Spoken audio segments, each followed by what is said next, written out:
Mayo Experience. Mayo Experience. Mayo Experience. Mayo Experience. Experience. Welcome to the Pat Mayo Experience, presented by DraftKings 2021 Week 11 Waiver Wire Pickups and Injuries. Plus, I want to let everyone know to smash the like button of the episode, subscribe to Mayo Media Network, and if you're looking for a full cheat sheet of the Waiver Wire Pickups in order, head on over to dknation.com, or if you want the full injury report and cheat sheet with all the hot links to everything that you need to find, subscribe to the Mayo Media newsletter, or just click on the link that's down in the description. It gets updated constantly when news changes. Plus, it's free to join, so you just get it sent right to you. It comes out Sunday evenings during Sunday Night Football with all the snap shares, then gets updated in the morning once all of the information is released, like tight end routes per snaps, wide receiver air yards, everything like that, plus the full injury report and all of the game notes as well. Let's talk running backs to kick things off.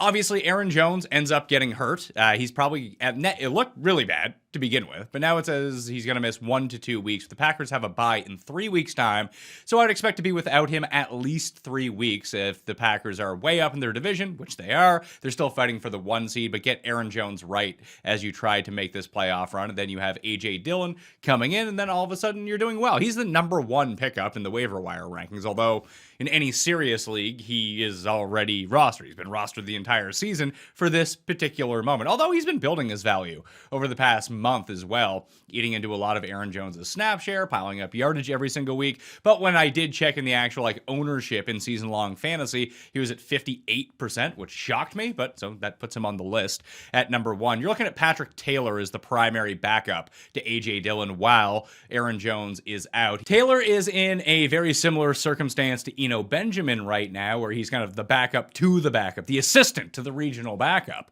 if you will. Difference is, if Benjamin can be elevated if James Conner goes down, we know that Chase Edmonds is on injured reserve and out 4 to 6 weeks, where with Taylor, should anything happen to A.J. Dillon, it would happen this week, and then you weren't playing Taylor anyway. So you would get 1 week potentially out of him before they go on bye, and then Aaron Jones and A.J. Dillon are probably back anyway. So that's why you probably do not want to pick him up in this circumstance. Maybe in the deepest of leagues, but that would be it for me. Full injury report. Hasty out for Monday Night Football. Jeff Wilson's going to play.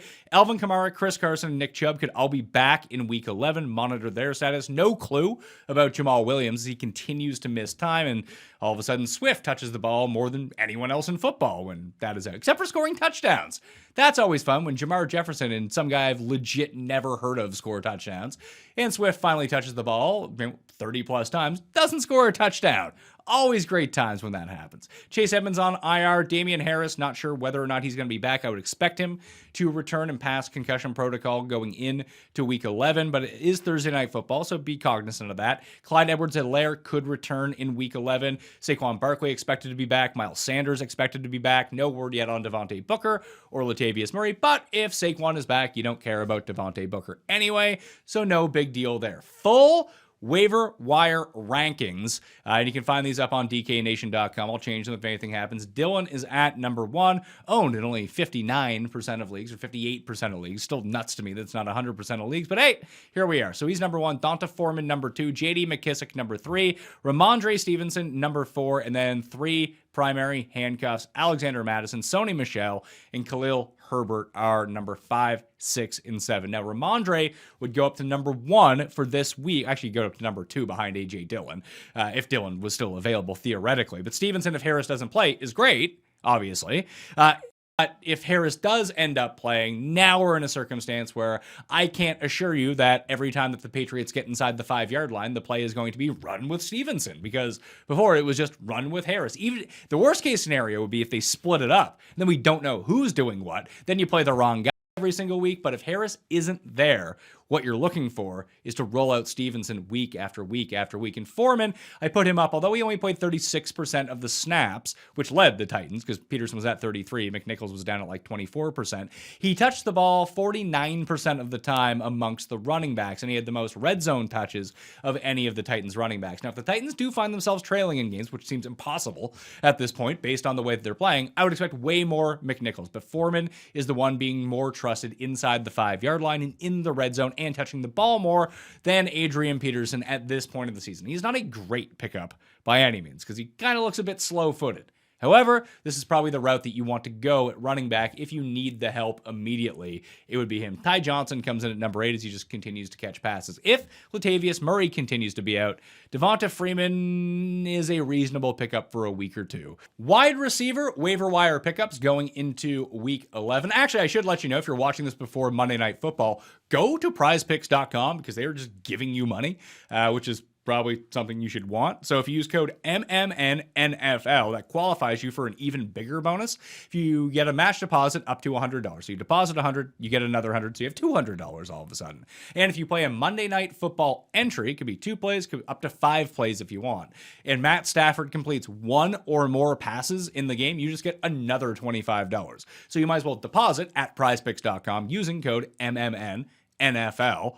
And then play a $25 entry of up to 5 picks. It's a free roll anyway. The worst you can be doing if you deposit $100 is still have $200 left over after the game. So I highly encourage you to do that. There's more information in the newsletter along with DraftKings plays for the Monday Night Football game. And there's a bunch of stuff up on Mayo Media Network right now, including Griff's DraftKings Showdown picks, which I recommend that you all go check out right now.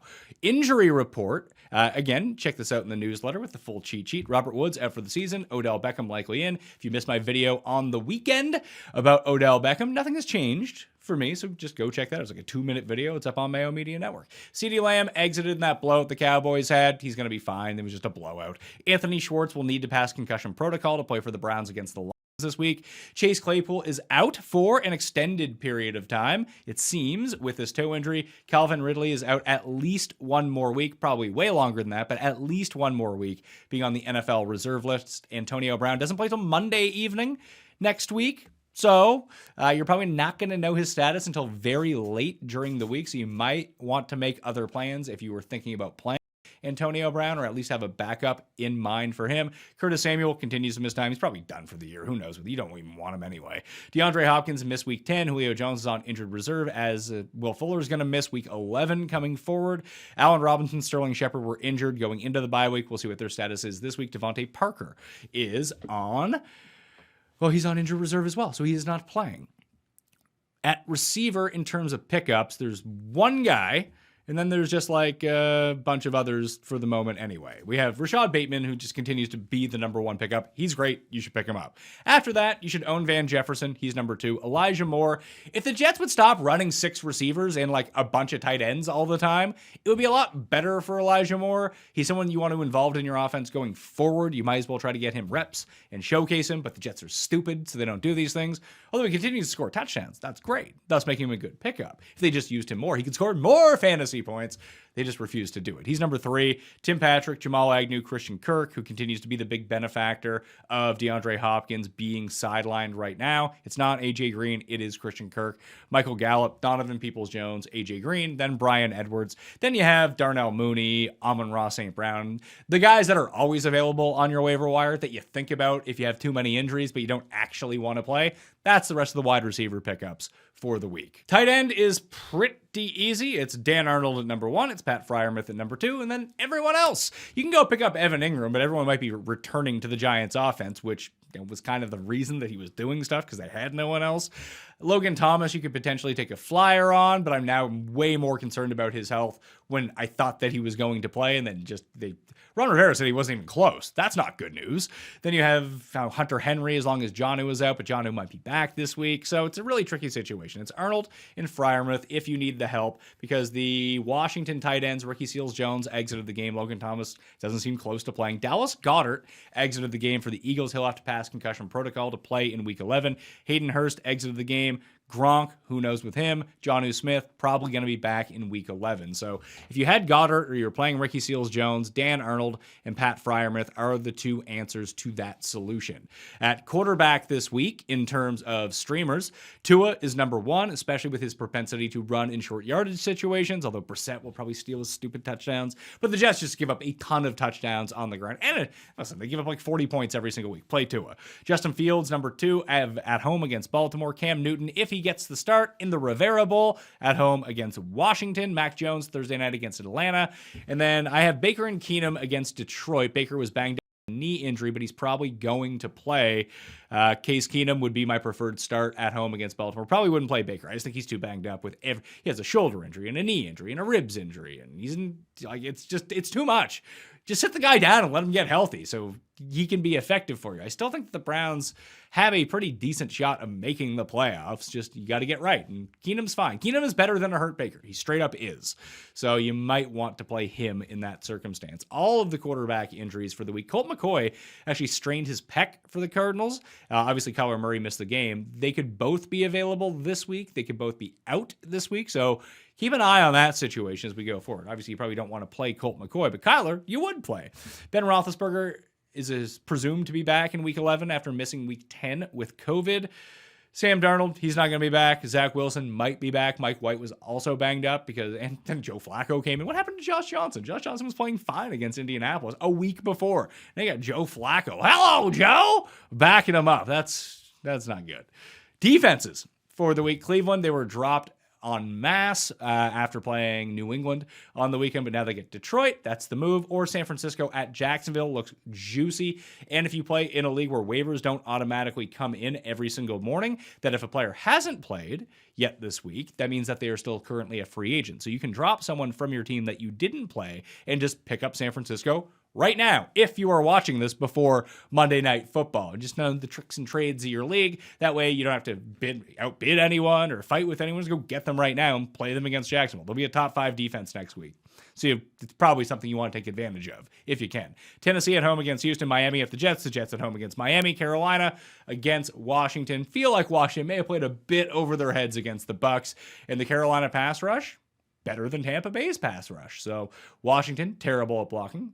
Taylor Heineke, he can throw a pick or two in his time, take some sacks. So on the lower end, it's not a great play, but it's one that has substantial upside in this game. So Carolina would be the number 6 streamable defense of the week. That's available on the waiver wire right now. Sub to the newsletter, smash the like, and subscribe to Mayo Media Network. The Listeners League link will drop likely in Tuesday's show with Jake Seeley if you want to go reserve your spot right now of the rake-free DraftKings contest. And if you want to check out the full updated waiver wire rankings, they're up on DKNation.com. I'm Pat Mayo. Good luck on the waivers. Good luck this week. I'll see you next time. Mayo experience! Experience!